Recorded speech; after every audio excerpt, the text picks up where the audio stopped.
That is fantastic. Wow. RJ Boog coming in big. Super gifties. Wow. Oh my goodness. Well, you guys are very, very much welcome. Thank you, Ryan. How cool is that? That's how we start off a show. Good evening. Welcome to Story Sanctuary. It is June 28th. June 28th, 2026. I'm James A Greig. We're reading Chasing the Sun, written by Ryan J Boog. The awesome guy in chat that just threw out a bunch of gifties. Thank you so much, Ryan. This is fantastic. Don't be shy, guys. Rami coming in too with the Twitch Prime. You too, with your Amazon Prime account, could probably unlock your Twitch Prime here to support the stream. It's greatly appreciated, you guys. Little recap as we missed last week. William Boog was a bastard child who was raised in the slums of South Dublin. The local kids said that everything that he loved would leave him because of that. Ignoring that, William pushed through those circumstances to make it as a bootmaker. He was driven to build a name to spite his parents, who gave up on him. The love of his life and him were married and had many kids. 2 of his boys died in Dublin, spurring him to move to the United States. He moves to the United States and buries many more children, including all of his boys. 7 boys. None remain. In Minnesota, the love of his life dies as well. That's when he realizes he is the curse. Still driven to create his name out of nothing, he carries forward and is introduced to Charlotte, aka Lottie. She is a widow herself from Kansas and has 6 kids.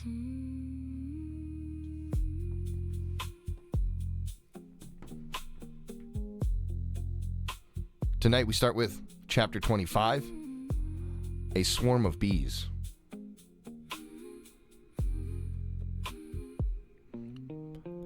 The morning they went to Como Park, William was up before the sun. Late summer in Minnesota, the air was already thick, the kind of humidity that stuck your shirt to your back before you finished your coffee. He stood at the kitchen window watching the light spread over the rooftops. He had taken chances before. None of it made him as nervous as today. He had a phrase he'd carried since Boston. If you're early, you're on time. And if you're on time, you're late. He wanted to be the first one there, his children around him and everything arranged before Lottie arrived. So much else lay beyond him, so he could try to control.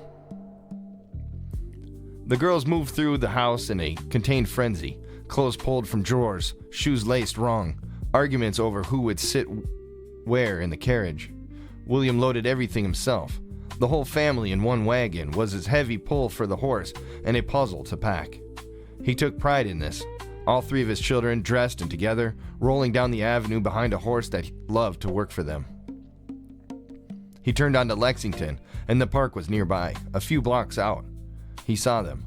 Lottie's caravan coming from the opposite direction, her family packed in their own rig, the children's heads popping above the sideboards like gophers from their holes. William's hands tightened on the reins.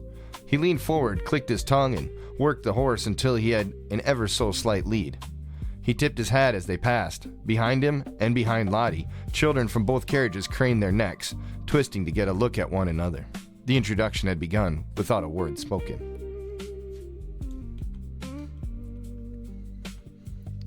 With both horses hitched, the 2 families stood facing each other in the grass. William and his 3 on one side, Lottie and her 6 on the other. 9 children stood in the grass with no script for what came next.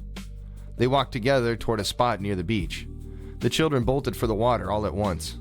Lottie began setting up the picnic while the kids took turns running through the shallows and disappearing into the tree line, their voices carrying back in bright, scattered pieces.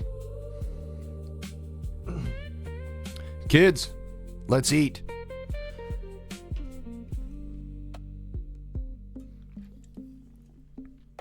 William's voice carried the authority of a man who had run job sites and raised children alone. Lottie's kids fell in line alongside his own without hesitation. They settled onto a patchwork of blankets. Food was passed around. Rose started eating before everyone had been served.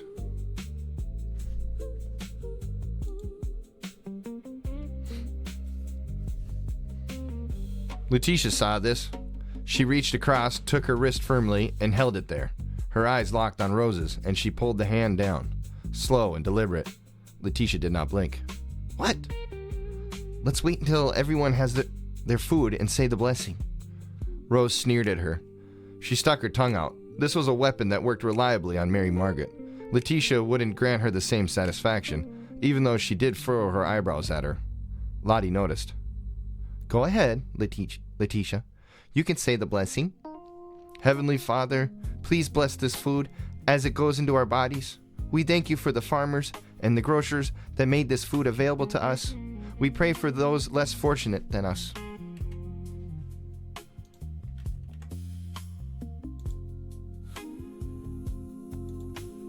She blessed everyone, every person by name. From the needy, she moved on to the world peace. Rose shifted in her seat. Still, she went on. Amen, let's eat, Rose announced. Letitia was not finished. She bit into her fruit anyway, holding eye contact with her in a standoff neither was willing to lose. Before the prayer could enter its second act, Annetta leaned toward Letitia and said, Thank you for a lovely prayer. And with that, the spell broke. They all dove in. Lottie leaned toward William while the children ate. She's not what I expected. Who? Letitia. You described her as the quiet one. She just held 9 children hostage with a prayer and a stare. William looked across the blanket at his daughter, who was laughing at something William Travers had said. Her head tilted back, her shoulders loose. He could not remember the last time he had seen her laugh like that.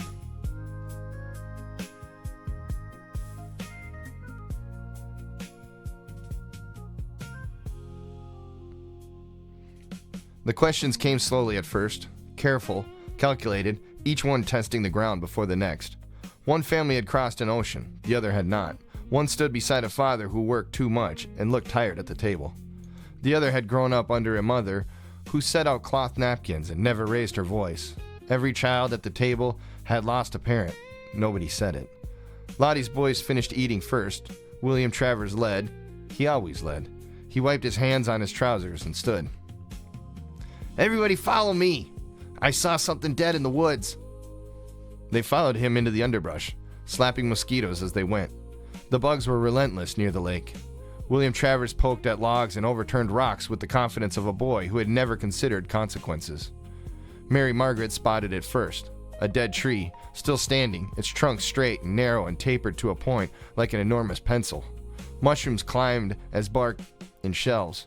Ants marched up and down its surface. Over here, look at the pencil tree. They gathered around it. The tree was buzzing with insects and lined with mushrooms, every inch of it crawling around something dead. I wonder how many bugs are on the inside, William Travers said. He studied the tree for about 2 seconds. Then, because he was a boy, and because the need to show off ran in his blood, he attacked the trunk with his bare hands. A crack, then a low hum. That became a roar, and the air was alive. Bees! Run for your life! The moment the words left his mouth, William Travers knew he had made a terrible miscalculation. He pivoted. Follow me! Bees can't swim! Everyone in the lake, now! From the picnic blankets, Lottie watched the stampede. Her children, his children, all of them sprinting toward the water, arms windmilling, screams tangling into one another. Oh, my children. She removed her hat slowly, as though considering whether to enter the fray. Oh dear, William, do something. William! It was too late. He bent over, face red, gasping for breath. He looked toward the children thrashing in the shallows and tried to speak. Sorry, I can't. Another wave took him. He could not even finish the sentence. The man who ran job sites with a flat voice could not stop laughing long enough to say he could not stop laughing. Watch yourselves, kids. I heard them bees can do the backstroke. He continued to laugh even harder. Hand on his chest, face was a little red, a tear streak from the good laugh. Lottie watched him gasp and did not smile. In the lake, Mary Margaret took charge. She calmed the younger ones and kept order in the chest-deep water. No one was stung except William Travers, who caught a single sting on the back of his neck during the retreat, a wound he would wear as a badge for weeks. As they walked out of the lake, a couple nearby brought towels. "Would you like to use our towels to dry off?" "You're very good, Mr. and Miss Fitzgerald, Edward and Molly." The man already had the towels off his own shoulders before his wife finished the names. "We ran from a swarm of bees. That is why we're soaked to the bone. Those towels are a lifesaver, thank you." William collected himself and talked with the kids and the Fitzgeralds. Mary Margaret noticed Lottie starting to clean up. Oh, yeah.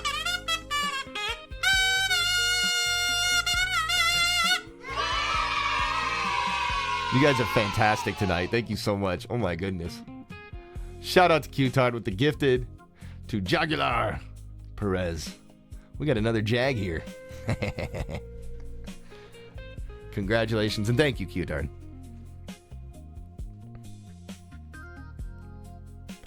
Mary Margaret noticed Lottie starting to clean up. She went to help.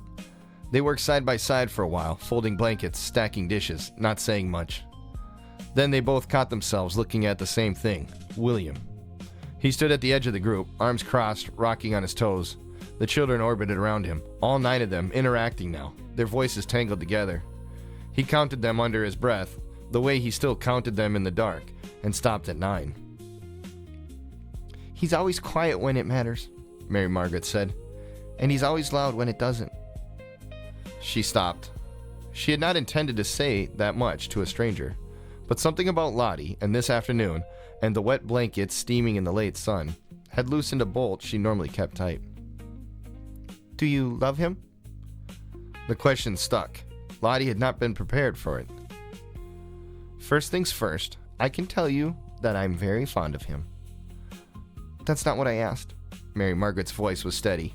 She was 22 years old, and she had her mother's eyes and her mother's directness, and she was not going to let this slide. "It takes a lot to love a guy like him, but if you do, it's a world you will never see coming and never want to leave. If you don't love him yet, I understand." Lottie held Mary Margaret's gaze. She did not flinch, and she did not rush. "I'm not saying yes. I'm not saying no. Here is what I will say, Mary. I cannot replace your mother. I cannot be your mother, and I can tell from that William has told me, and from what I see in you, that she was amazing in every sense of the word." She paused. Her voice was softened, but did not weaken. "What I can be is me, Lottie, a woman who wholly admires William and puts her family before herself. That includes her children, even ones she didn't give birth to." The words settled over Mary Margaret, like a hand was on her shoulder. Her walls came down. She had built them from the same material as her father's, grief and the fear of forgetting. "I need that," she said, stepping forward and put her arms around Lottie. The hug lasted a long time. The last woman Mary Margaret had embraced like this was her mother.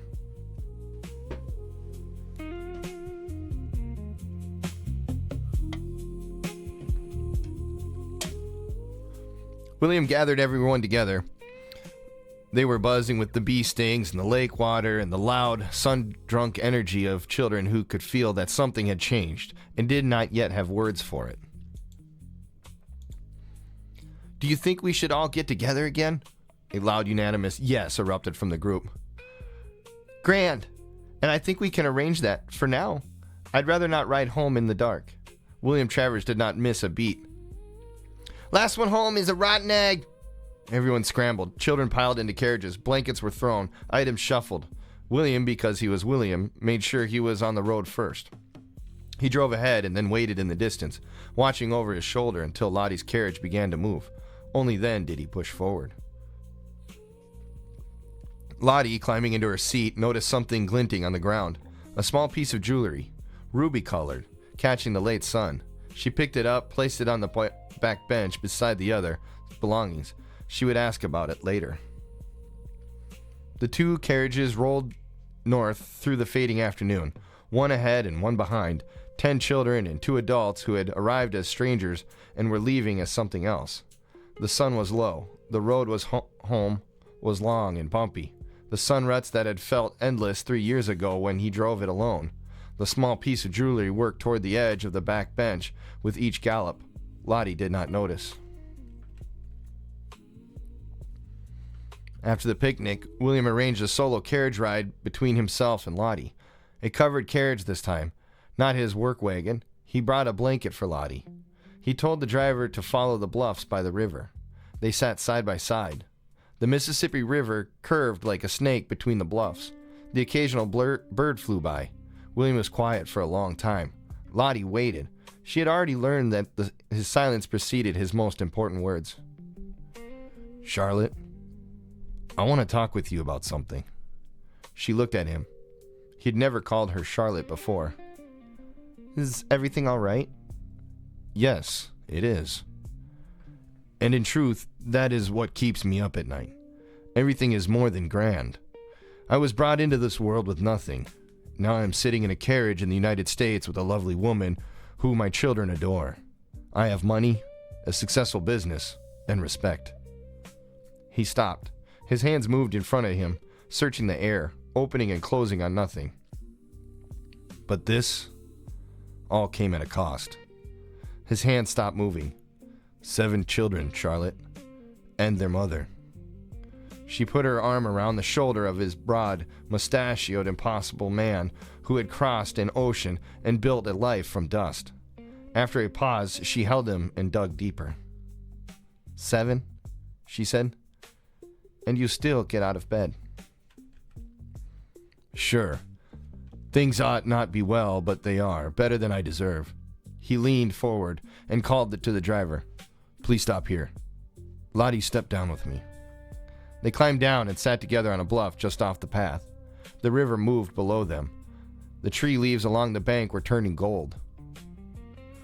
How do you take care of those 6 kids by yourself? You always get to see the best versions of me. It is my turn to be honest with you. I struggle.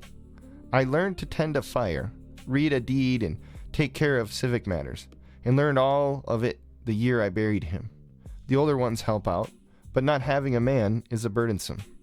I see. William turned and thought over carefully before he spoke it. Would ye ever be willing to put up with a man? Let's say a man with skeletons in his closet. She let the sound of the river fill the space between them. Only if it was you. William put his arm around her. Behind her back, he caught the carriage driver's eye. The driver nodded and cleared his throat. Excuse me, Miss Lottie? I believe you dropped something over here. Lottie pulled away from William, irritated at their interruption. One moment. You'll want to see this. Come here a minute, Miss Lottie. Lottie sighed and stood, straightening her dress, her face flushed from the moment that had just been broken.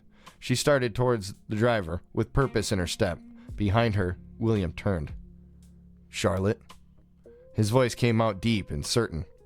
She stopped, turned around. He was on one knee in the grass beside the bluff. The river below him, the October sky wide and orange behind him, and his eyes held everything at once. The boy from the tenements, the painters who hung his name above many doors, all of it compressed into a single gesture on a hillside in Minnesota. He held out his hands. Charlotte, will you marry me? Oh, Lottie covers her mouth softly. Yes, I will. She floated back to him in 3 steps and took both his hands in hers and pulled him to his feet. He was not graceful about it. His knees had climbed too many ladders. She held his hands and steadied him there on the bluff above the Mississippi.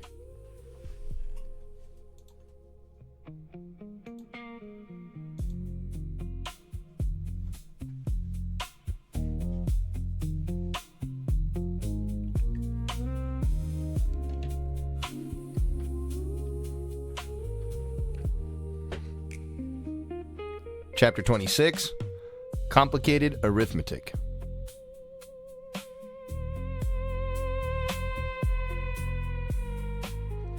They married in the spring of 1891 at the Cathedral of downtown St. Paul. The much larger cathedral was still under construction. The cathedral stood as a sturdy, elegant sentinel in the corner of 6th and St. Peter. Its limestone walls did not climb high, but it was built to last. Inside, the light filtered through stained glass to a pool on the wooden pews. It was quiet inside, and a long way from the mud and noise of the streets. William stood at the altar in his best coat. The light poured through the windows, and he thought of another church, St. Michael and John's in Dublin. The narrow stained glass and nearly empty pews. No music, no rings. The distance between that wedding and this one also reflected the growth in his life. Lottie wore a simple dress. No white, she was a widow remarrying, and she made no apology for it. Her eyes were bright and certain. She had chosen this man, not because she needed saving, but because she recognized something in him. The children sat in the front pew. Mary Margaret had tears in her eyes. She wiped them before her sister could see and made herself smile. Letitia squeezed her hand. Rose held a flower as she was supposed to throw, but had decided to keep it. Lottie's brood intermingled with the children. The priest read the vows. William held Lottie's hands and meant every word. He had done this before, in Dublin, with a girl from the wash house. That marriage was forged in desperation and love. This one forged in survival and choice. They kissed, brief and honest. They pulled back and looked each other in the eye. The cathedral applauded. He kissed her again and pulled her in, holding on longer than he meant to. The applause continued.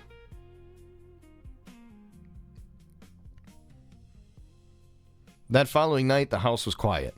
Lottie had reached for his hand in the dark before he slept, and held it until her breathing went slow. William slipped out and sat at the kitchen table with the paper unfolded in front of him. The left half was full. Mary X at the top, and below her the column of children, X's scattered among the names like wounds. He turned the paper slightly and looked at the right half, blank. It had been blank since Dublin. 27 years of emptiness on the other side of the crease. William had always feared that death would follow him to the right side of that paper. In fact, it was the opposite. He picked up the pen. On the right half, at the top, he wrote it slowly, pressing harder than he needed to. Charlotte. 2 names on one piece of paper, Mary and Charlotte. The crease running between them, one with an X, one without. He stared at it for a long time. Then he folded the paper carefully along the same crease and put it away.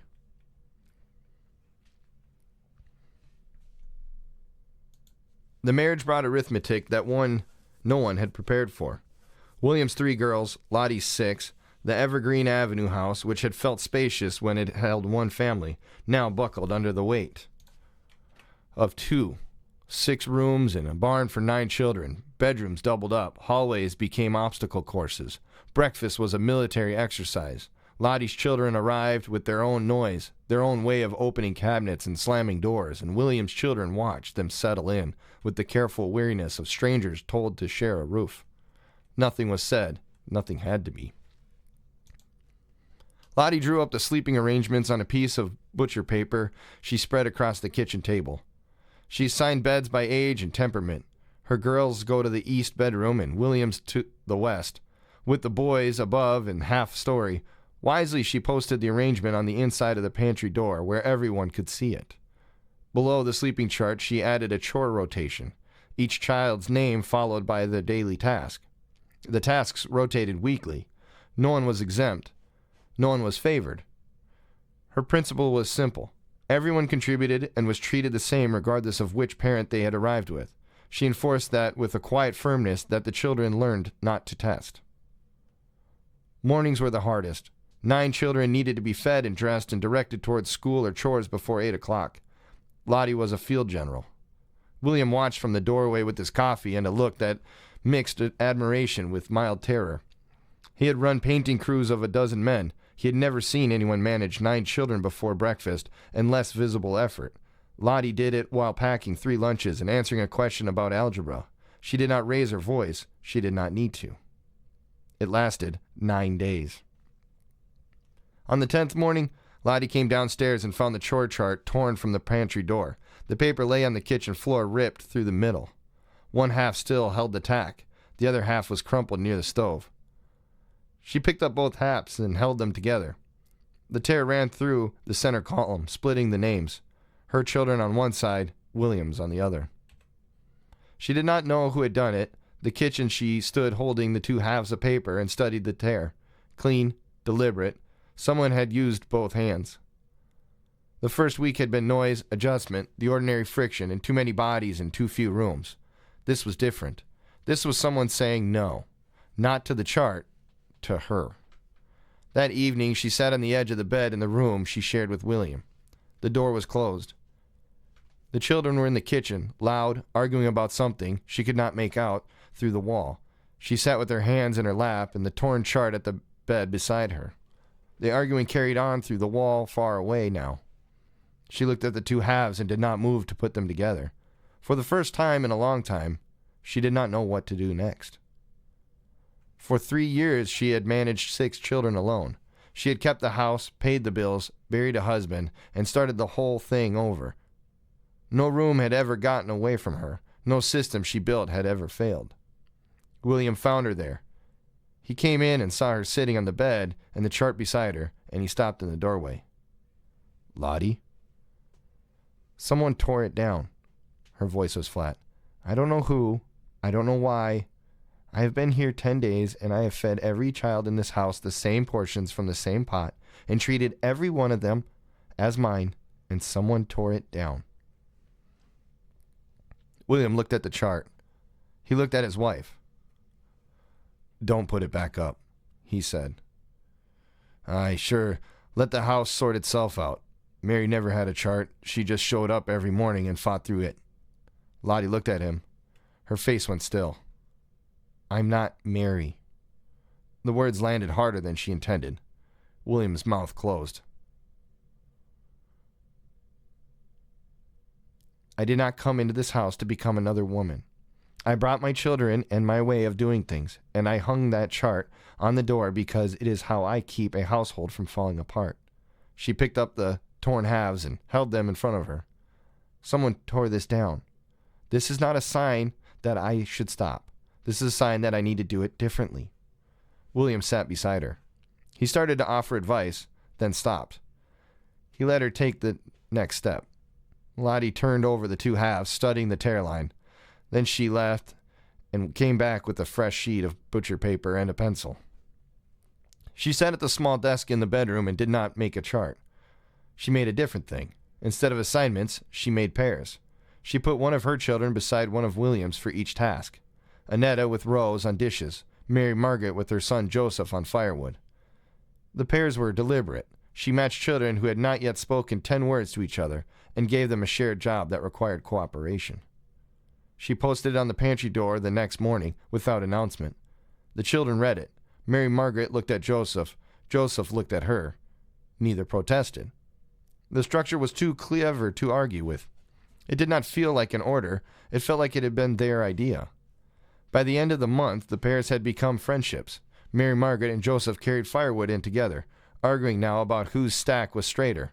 Lottie's system held. She had not become Mary. The chart still hung on the wall, every name in her own handwriting, the tear mended with the strip of paste down the center. What grew inside the house was now something new, and it was hers.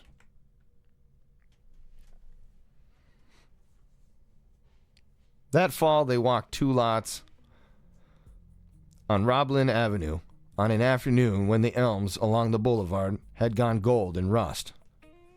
The last good color before the branches went bare. The lots were modest, flat, grassy bordered, and one side by a gravel alley where a delivery wagon sat with its horse blanketed against the chill. Down the block, a crew was layering new water mains. The trench cut into the packed earth, clay pipes stacked at the curb. William watched the pipe crew work, the clay pipes stacked at the curb waiting on a street with no houses yet. Where the pipes went, the families followed. Where the families went, the houses went. He could read a city the way other men read a newspaper. He bought them, Lottie's name on the deed, and as it was all on the deeds now, She had taken over the paperwork without being asked, the way she took over everything that needed organizing. He found the land. She kept the records. Neither of them discussed the arrangement. It had grown between them without a word. It was Lottie who found the family home.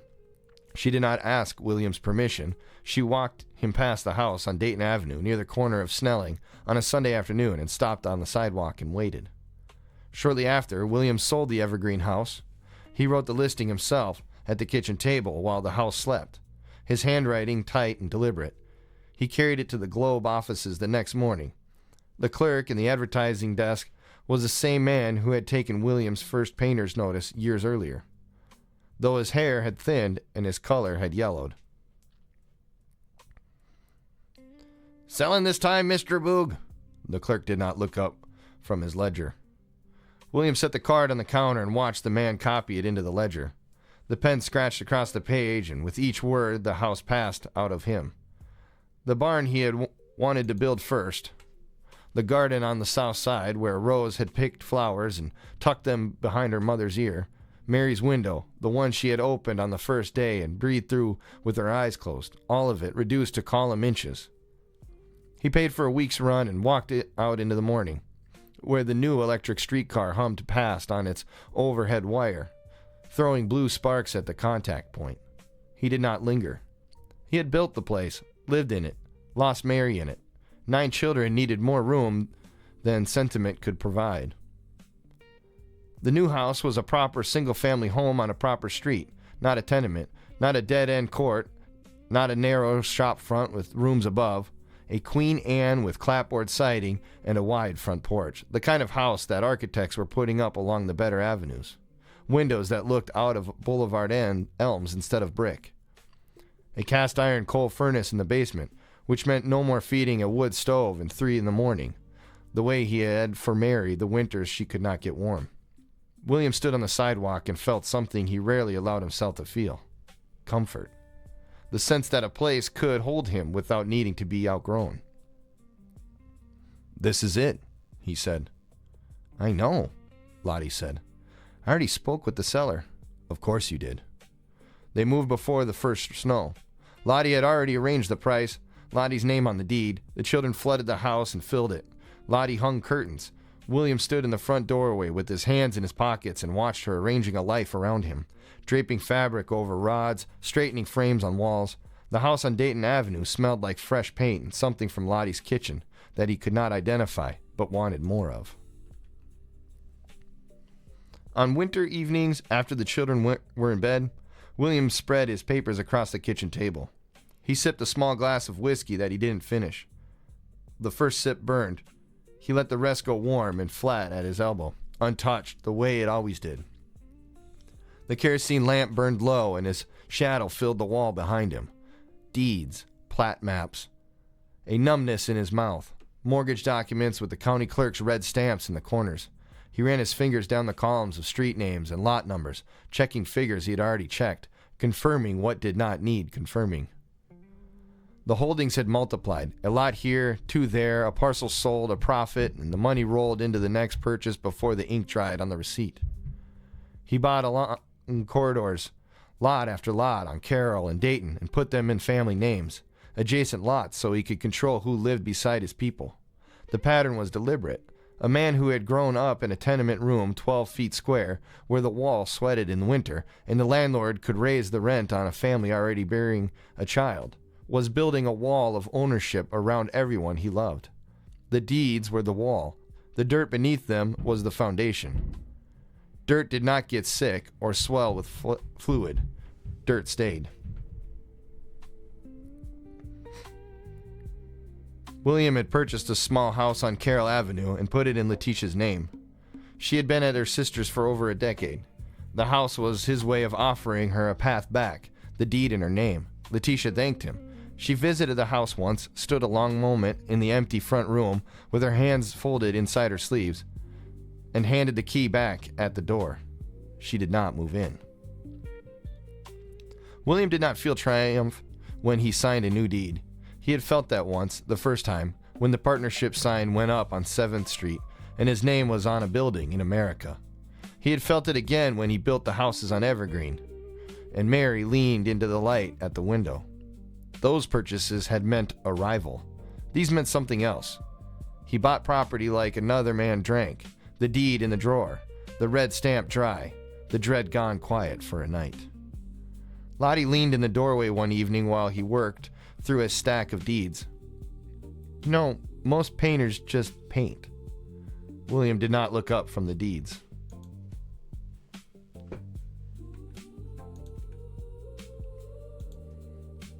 One afternoon in the early fall of 1890, Letitia came home from the sisters for a visit. William found her on the back porch with Rose, a jar of water between them and bushes spread on the boards. Rose had a scrap of paper pinned under a rock. Letitia had a board propped on her knees and a saucer of pigment mixed from the set she had brought from the conservatory. They were painting the elm at the back of the yard.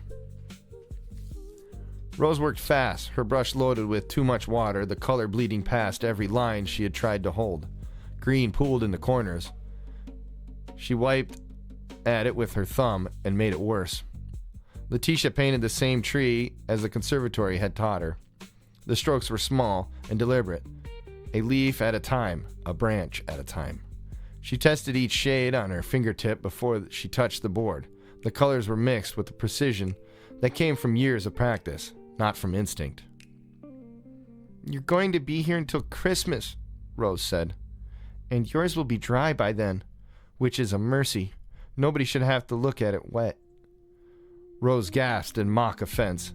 Then she leaned over and flicked water off her brush onto Letitia's board. A spray of droplets landed across the careful leaves. Letitia studied the damage. She tilted her head.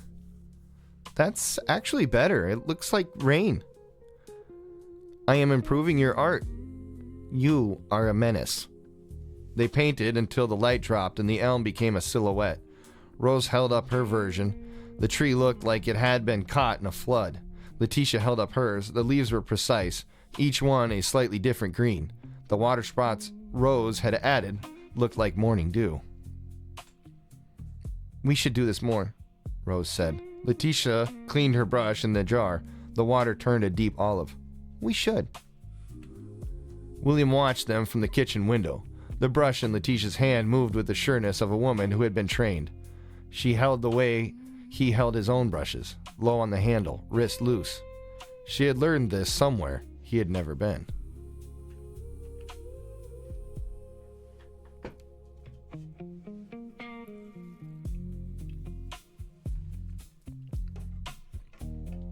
Chapter 27, Scattered Like Bugs.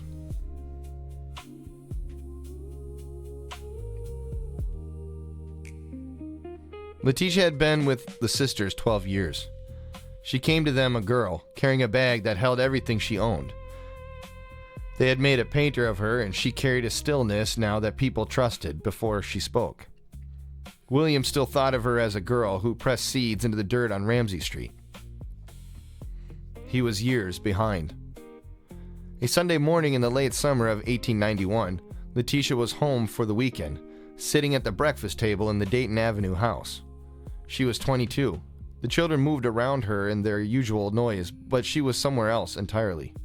Her hand stayed in her lap, and her plate sat untouched. She kept her eyes on the window, where the early light came through in beams and lit the dust that floated in the still air. William noticed. He noticed her when others did not because she was the easiest to miss. After breakfast, she was found alone on the porch. "Pa, I need to tell you something." He looked at her. She had Mary's eyes, not Mary Margaret's version of them, which carried heat and stubbornness. Letitia's eyes were her mother's at the most still. She had been at the conservatory long enough now that her hands knew two kinds of work: oil on canvas and dirt under the fingernails. When she visited, she always checked the garden first. "I'm entering religious life, Pa, formally. I've been accepted to take vows." William said nothing.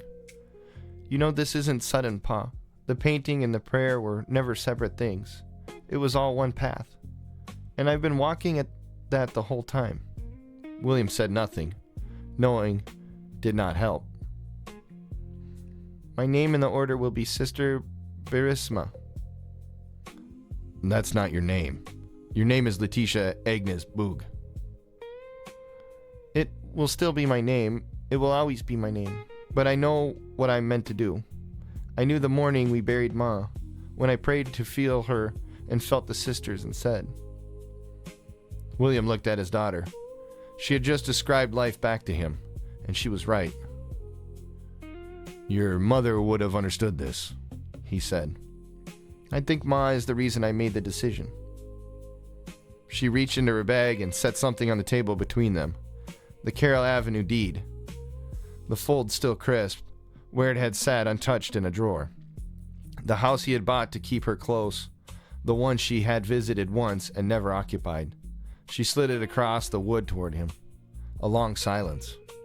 He did not pick up the deed. It sat between them on the porch boards, the corner of it lifting in the air. The Sunday bells were ringing somewhere across the city. They had irritated him for years, those bells. Every toll, another knock on a door he had shut. But standing here with his daughter, he listened, and for once the sound did not irritate him.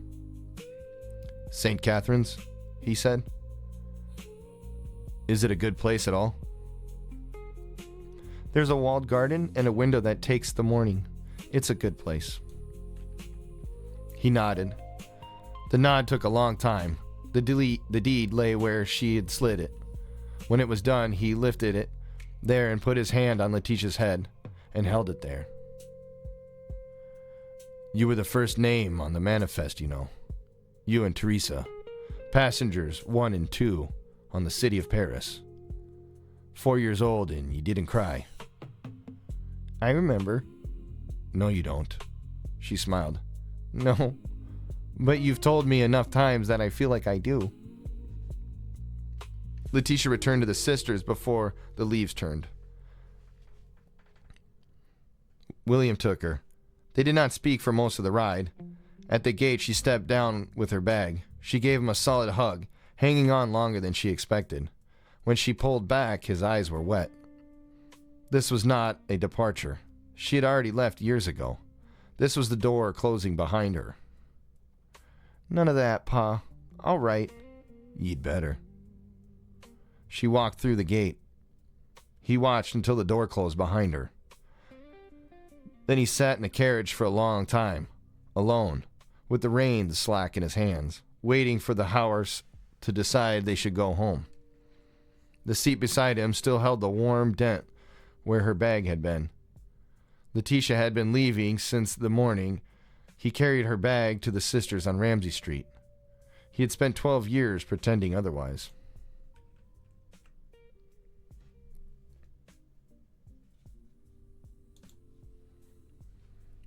The first letter arrived in October. Rose brought it to the kitchen table and read it aloud while William stood at the stove pretending not to listen.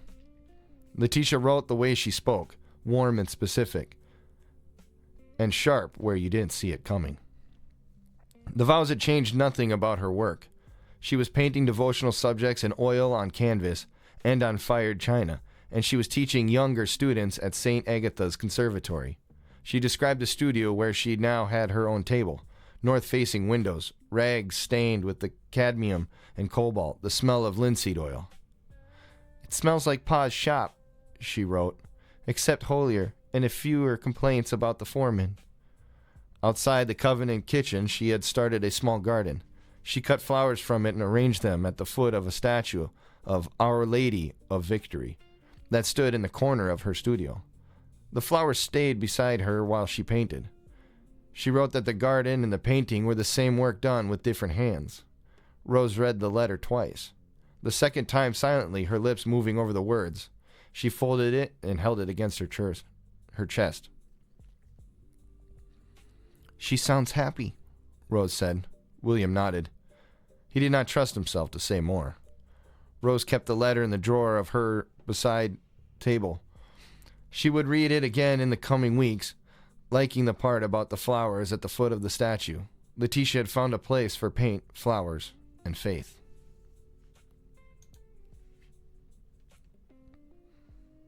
After Letitia took her vows, William felt the urge to hold his remaining children closer. Rose, his youngest, had him wrapped around her finger. Her words could mean nothing and still make him smile. Rose had offered to paint the garden fence and look after the beds. William smiled when she offered, knowing that the craftsmanship would not be to his standard.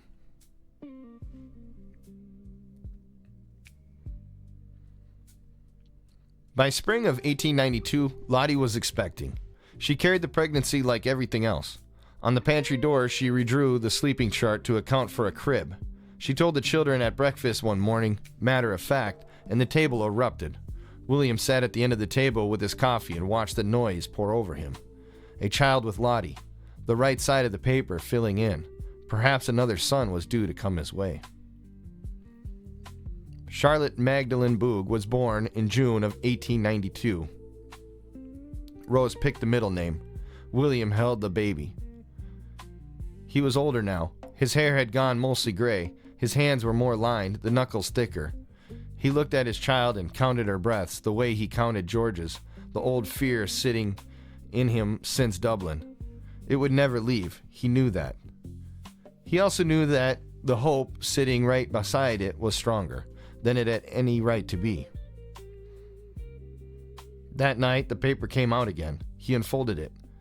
His eye went first to the left half, the names that did not change, before he turned to the other side. On the right half, under Charlotte, he wrote, Charlotte. Their first daughters carried her name. Charlotte Magdalene was the first name on the right side to have a child's weight beneath it.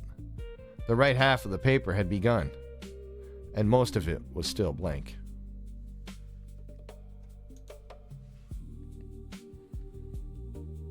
Rose and Mary Margaret grew closer. Rose was the youngest of Mary's children, and she was becoming someone William had not anticipated. She painted with the same obsessive focus William had brought to his work. Letitia inspired her, and she improved by sheer willpower. She sat at the kitchen table with scraps of paper and a small brush and sketched fences, buildings, trees, the view from Dayton Avenue windows. Her lines were clean and confident. She had an eye. William found her one afternoon painting the front of the house. She had captured the porch columns, the angle of the roof, the shadow patterns on the clapboard, all with the precision that startled him. He looked at the drawing, then at the house, then back at the drawing. Where did you learn that? I watched you. I'm a painter, Rose, not an artist. You're both. You just don't know it. He looked at her. She had Mary's soft eyes, strong jawline, and something else. Something that did not come from either parent. A way of seeing the world as a composition. Colors and shadow and line. Rose, when you were a little girl, do you remember what I asked you often?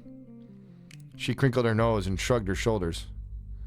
I asked if I could put you in my pocket, so you'd always be with me. So would ye ever let me keep ye in my pocket? She looked down, then looked at him with a sideways smile. Be careful.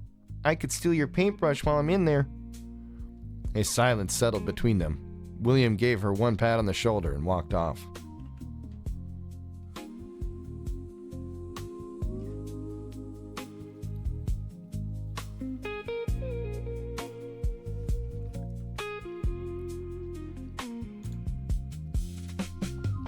Chapter 28, The Fierce Mary Margaret.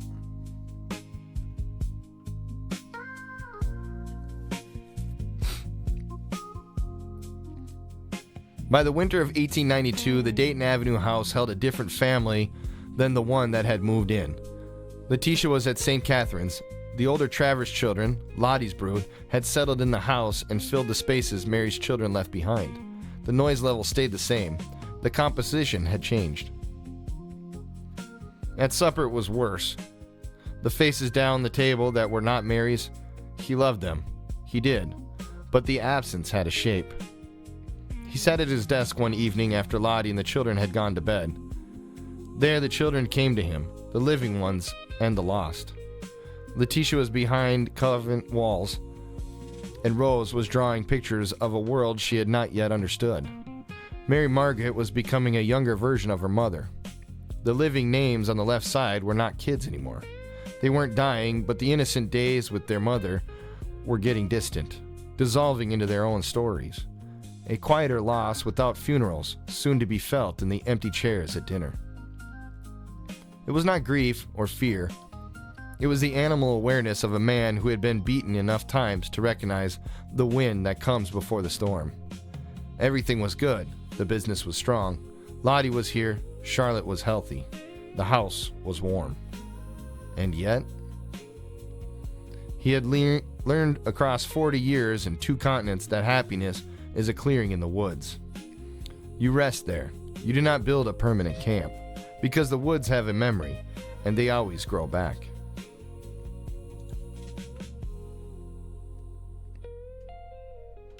The spring of 1893 arrived in St. Paul with a slow thaw. Ice broke on the rivers, the ground softened. William's crew started the season's first exterior jobs, scraping and priming the house that had weathered another Minnesota winter. Lottie was managing the household with her usual competence. Charlotte toddling underfoot, the older children in school, the younger ones in a rotating chaos that she conducted without visible effort. Mary Margaret was 24. She had lived at Dayton Avenue since the move, the oldest of Mary's children still in the house. She showed more interest in being there for her father than getting married and having kids. Quietly, she had taken to helping Lottie with the younger ones, bridging the 2 families with a patience that surprised everyone who knew how guarded she had been at first. The dark hair was her mother's, and so was the bearing, the fierce, still quality that held a room without speaking. Mary Margaret had seen William throw himself into his work in nearly abusive way. She watched her mother wear herself thin for everyone else. With William so consumed with work and Lottie's needs for help with all the kids, she stepped up where no one else would.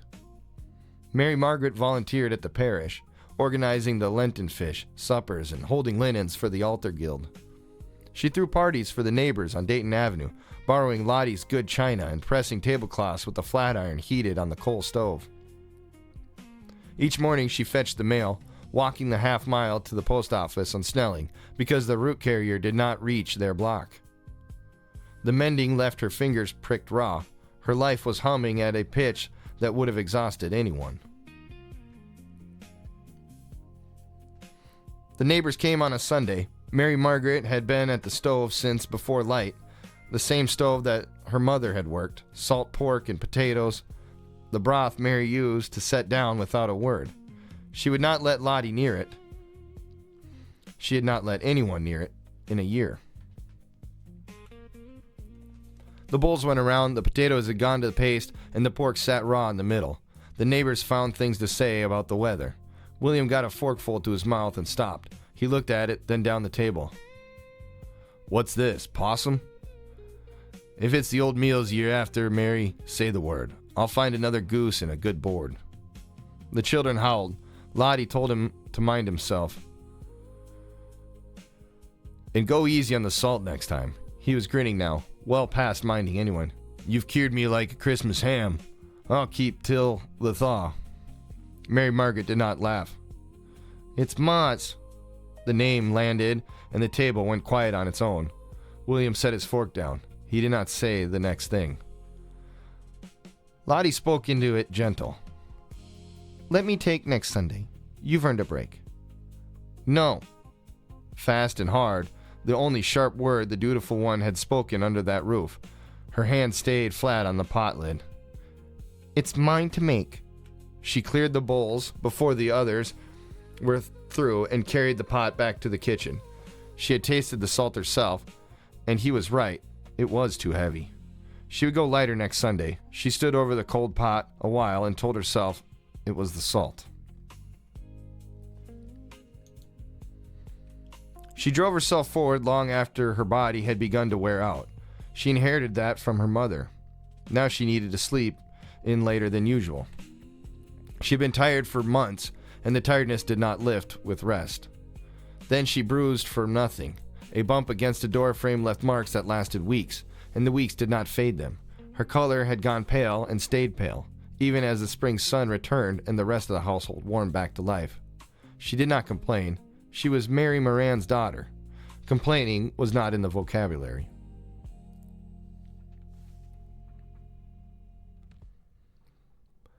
William had been through this before, but he knew Mary Margaret was tough.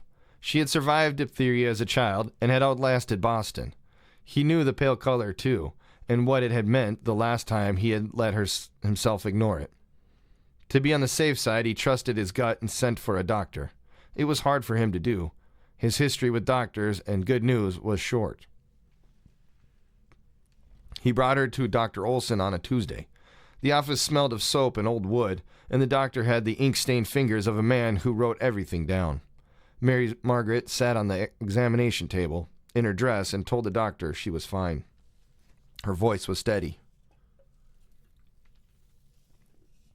Dr. Olson pressed her abdomen. She did not wince. He moved his hands to the left side, toward the spleen. Her jaw tightened. She said nothing. "I'll need to prick your finger," he said. "Count to 20 for me." She counted. Her voice picked up a speed near the end. A young woman who wanted this man out of her room so she could rest. Dr. Olson stopped her at 14. He took William into the hallway and closed the door. Leukemia. The word was barely a generation old. The doctor explained it carefully, his voice low against the plaster wall. The disease had been working on her for months. The fatigue, along with the bruises that appeared without cause. The swollen spleen. Even the blood looked wrong to the naked eye. By the time a name could be put to it, there was nothing left to fight. No treatment was available. For a moment, William stared up at the ceiling, saying nothing. He walked back into the room, smoothed the blankets where it had bunched at her knee, and took her hand. She looked at him and knew. Mary Margaret fought in the weeks that followed. She set the table with hands that shook. She folded linens until her arms gave out, then sat in the chair and folded them with her eyes closed. Each day the bed claimed more of her, and the house claimed less. On an afternoon in late April, the light through the window was bright and direct. Midday, a warm day for St. Paul, the first real warmth of the year, and someone had opened the window downstairs. The smell of wet earth and snowmelt drifted through the house, the particular smell of a Minnesotan spring, soil unlocking after 5 months of frost. William sat beside her bed. Lottie stood in the doorway with the baby Charlotte on her hip, giving them space.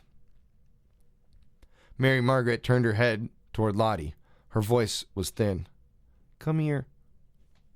Lottie carefully approached Mary Margaret. "Do you remember after the picnic you found my brooch and gave it back to me a week later?" "Of course, dear. Why do you bring that up?" "My mother bought that for me. She didn't have much, but she would do anything for me. She made me feel special that day." A pause. She was gathering herself for the next sentence. "If you can put up with my dad, then you must be special too. I want you to have it." Lottie put her hand over her mouth, then accepted it. She closed it in her fist against her chest. Then she mouthed the words, "Thank you," and turned and left the room. Mary Margaret looked at her father. She had her mother's eyes, the same steady, unblinking gaze that had once held Williams across a wash house on Stephen Street. "Tell me about Ma," she said. William's brow furrowed. He took her hand. "She was the strongest person I ever knew, so she was." His voice was rough, fighting for control. "She could make a home out of any room. 4 walls and your mother, and you had everything you needed. She always did what others wanted, even if it wasn't her first choice. She hated change, but I think that changed over time." Mary Margaret smiled. The smile was her mother's. "Did she like it here?" she asked. "Minnesota, with the grass, the sky?" "She loved the sky." The words came out cracked, and he kept his eyes on the window. Mary Margaret closed her eyes. The light from the window lay across the bed in a long, bright stripe. Outside, water ran in the gutters where the last of the snow was going. Her breathing slowed. William watched her chest rise and fall. The intervals between breaths stretched out. He did not hold her tighter or lean in. He had learned that you do not chase them. You let them go. The room was full of light, and he could see every detail of her face as he watched his daughter leave. The breathing stopped. The room was quiet. The wet earth smell from the open window filled the silence. Mary Margaret Boog died in 1893.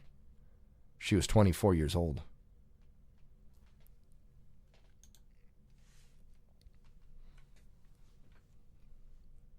William did not retreat to the dark. He stood up.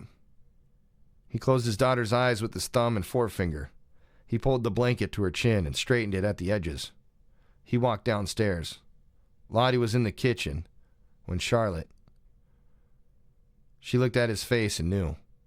He sat at the kitchen table. The afternoon light came through the kitchen window and fell across the wood. William took out a paper and flung it up against the wall. His daughter's name, Mary, the same name as the woman at the top. No X after it. Not yet. His hand was steady. It had done this too many times to shake. He picked up the pen. He wrote the X. Mother and daughter both crossed out. He stared at the two halves, the left ravaged, the right still clean, and the crease between them wore thin and developed a soft fuzz. Somewhere in the house the clock ticked. He could hear Lottie upstairs, the soft creak of floorboards as she put Charlotte down.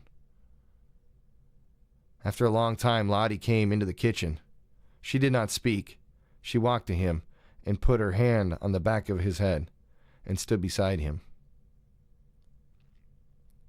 The clock ticked. Her hand stayed where it was. His grief was a room he went into alone. What you could do was stand outside the door.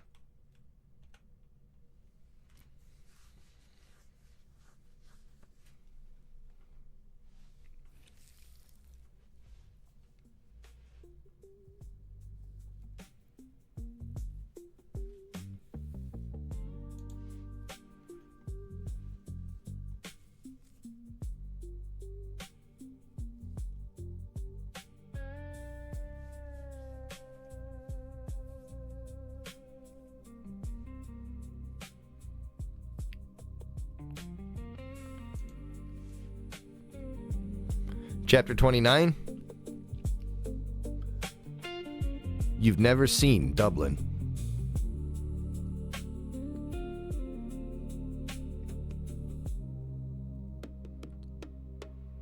The crawl space on the Dayton Avenue house needed a new crossbeam. The old one had cracked during the winter freeze and sagged in the middle under its own weight.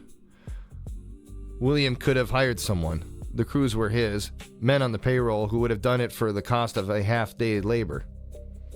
He did it himself. He stripped to his undershirt in the June heat and hauled an oak beam from the lumber pile to the sawhorses. The barn smelled of cut pine and the dirt floor he had tamped flat himself. Upstairs, where he would not look until evening, Rose had left something against the mirror. As he worked, the saw bit into the grain and pale curls peeled to the dirt. He measured twice with a folding ruler and cut once. His mustache caught the sawdust. The muscles in his forearms worked under skin that 40 years of weather had tanned. Sweat ran down his temples and into his mustache, and he wiped it with the back of his hand and kept sawing. This was William being himself, physical and certain. A man solving a problem with his hands. The saw rasped. The beam shortened. Sawdust settled into the creases of his clothes alongside the paint that never fully washed out. He lifted the beam onto his shoulder and set it where it needed to go. After ducking and looking, William crawled to his spot with a hammer in one hand and a mouthful of nails. He set the beam and drove the nails. Each strike rang through the crawl space in a clean, sharp note that carried out through the open door and across the yard. He drove a nail crooked, pulled it out, drove it again. Swore at it quietly, drove a third time, and the nail sank flush. He ran his thumb along the joint, testing the fit. Solid, tight. His thumb lingered. He had learned this from another craftsman. After he crawled out, he took one last look. The beam held. The house would stand firm for years to come. He walked downstairs with the hammer still in his hand. His undershirt was soaked through. A sweat streak of sawdust and dirt ran down his left arm. Sweat ran down his collarbone. He smelled like musk and wood.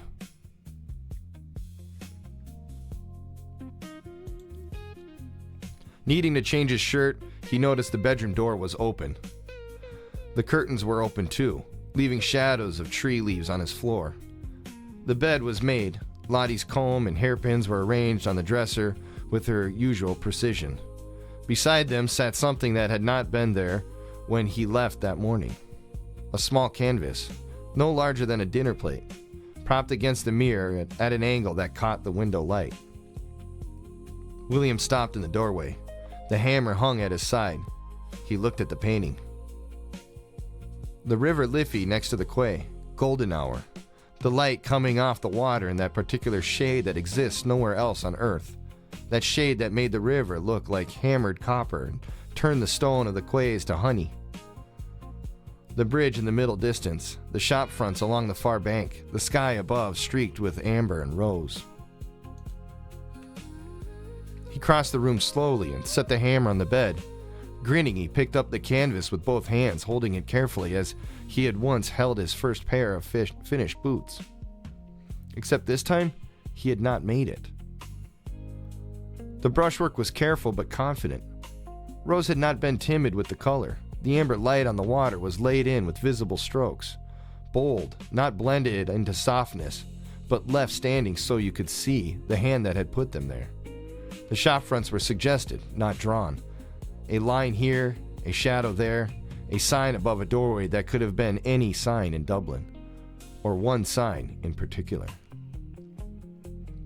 In the lower right corner, a building at the foot of a bridge, a narrow shop front with a display window, and a sign above the door. The sign was almost too small to read. Turns out Boog and boots are words that can be painted pretty small. William did not move. He stood there holding the painting, and something happened to his face that he could not control. His cheeks raised up toward his eyes. His eyes filled, not the way they had filled at a graveside or deathbed. This was different. Rose had never seen Dublin. William hadn't seen Dublin in decades. There were no photographs. She had never stood at the foot of Carlisle Bridge or watched the Liffey turn to copper at golden hour. She was born in St. Paul. Her Dublin was built entirely from every story he had told at the dinner table. It was from every time he had described the light on the river or the way the gas lamps made small islands of gold on the wet cobblestones. She had listened to all of it, and she had painted what his memory looked like. The painting went down on the dresser. He did not wipe his eyes. He stood there with his rough hands open at his sides, the river still glowing copper, an inch from his thumb, and let the tears run into his mustache.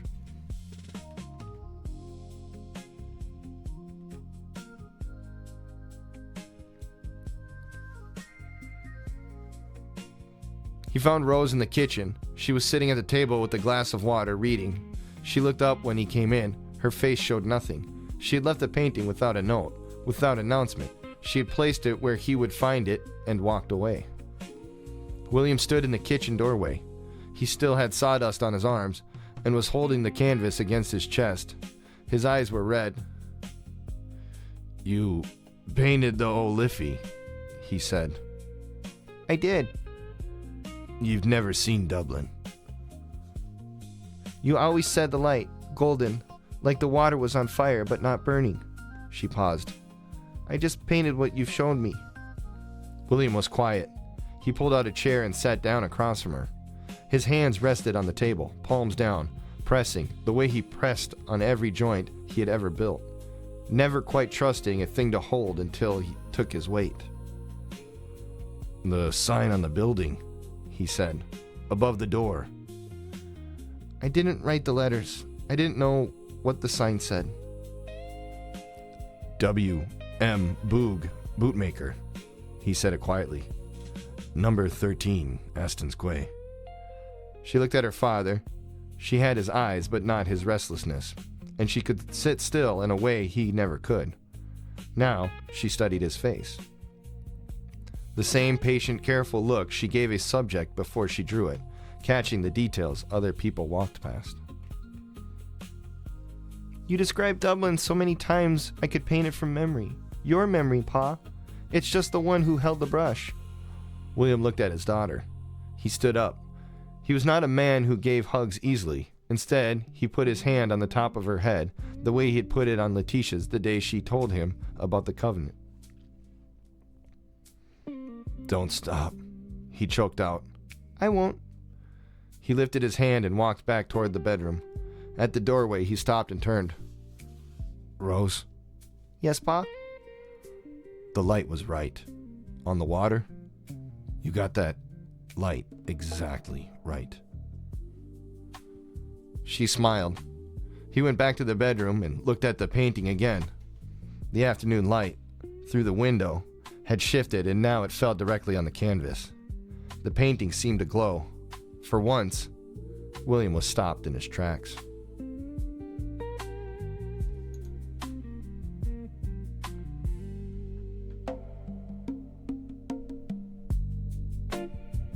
All right.